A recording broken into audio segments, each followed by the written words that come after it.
Shalom, damai di hati. Saudara-saudaraku yang kekasih dalam Yesus Kristus, kita patut bersyukur untuk hari baru yang Tuhan berikan lagi bagi kita. Dan karena itu sebelum kita memulai segala aktivitas dan tanggung jawab pekerjaan dan pelayanan kita di sepanjang hari ini, marilah saya mengajak kita semua untuk merenungkan kebenaran firman Tuhan. Namun sebelum itu mari kita satu dalam doa, kita berdoa. Ya Yesus Kristus, Tuhan dan Juru Selamat kami muliakan Engkau dan mengucap syukur atas limpahan kasih dan anugerah-Mu. Terima kasih Bapa, kami boleh menikmati kehidupan di hari yang baru ini, hari anugerah Tuhan. Karena itu kami rindu untuk merenungkan lagi firman Tuhan, dan biarlah kami semakin mengerti kehendak-Mu dan kami setia melakukan apa yang Tuhan kehendaki dalam hidup ini. Maka ini kami ya Tuhan, kami siap untuk merenungkan firman-Mu, bersabdalah bagi kami. Dalam nama Yesus, firman kehidupan. Amin.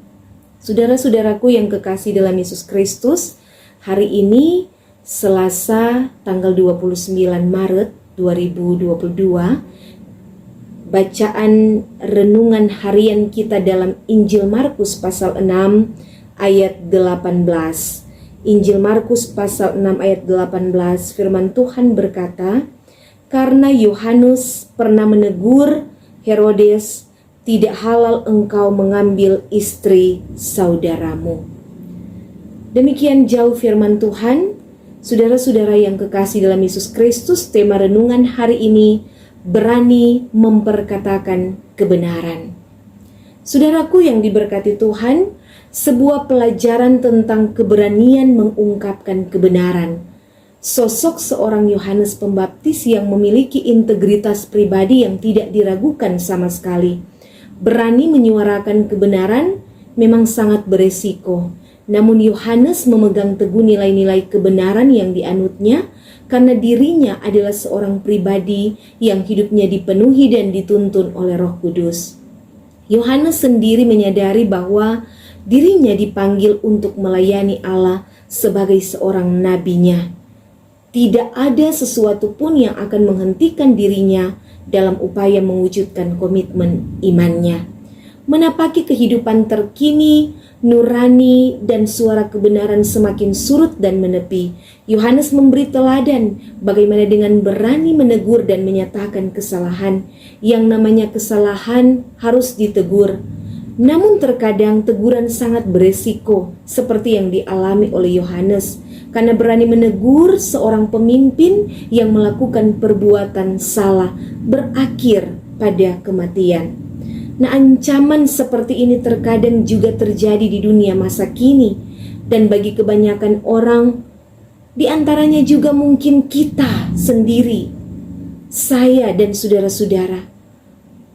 Umumnya kita takut menegur kesalahan orang, apalagi sebagai pemimpin, memberi koreksi tentang perilaku jahat, karena kita takut ditekan, kita takut diintimidasi, takut diserang balik, takut dianggap sok suci, takut dikucilkan dari lingkungan, ataupun takut resiko kematian bisa menjadi kendala untuk berani menyatakan kebenaran.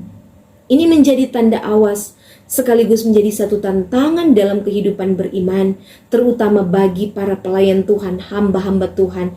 Seharusnya kita berani untuk menyatakan suara kebenaran, sekalipun beresiko. Namun dalam keterbatasan kita terus meminta hikmat dan kemampuan dari Tuhan untuk menyuarakan kebenaran itu, menegur yang salah untuk sebuah kebaikan.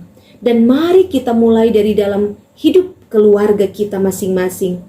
Sebagai suami istri, sebagai orang tua terhadap anak-anak, kita saling mengingatkan ketika ada hal yang keliru, ketika ada yang salah, ketika ada yang jahat yang dilakukan anggota keluarga kita. Tegurlah sebagaimana firman Tuhan dalam Amsal 27 ayat 25 berkata, lebih baik teguran yang nyata-nyata daripada kasih yang tersembunyi.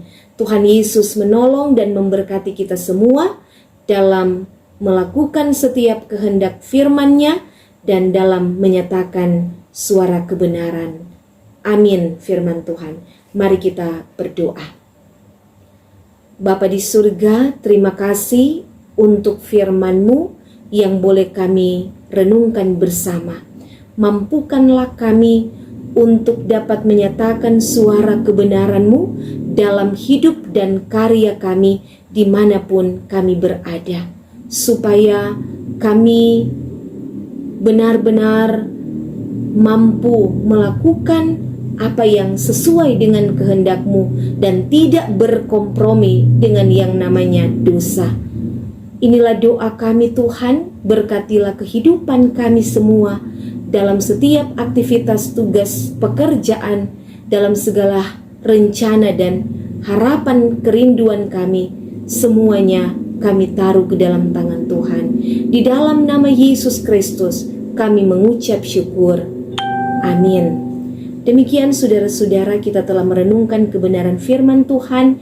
Kiranya Tuhan Yesus akan terus menyertai, menuntun dan memberkati kita di setiap langkah perjuangan kehidupan kita, selalu menikmati kebaikan, anugerah dan kasih Tuhan. Tuhan memberkati. Shalom, damai di hati.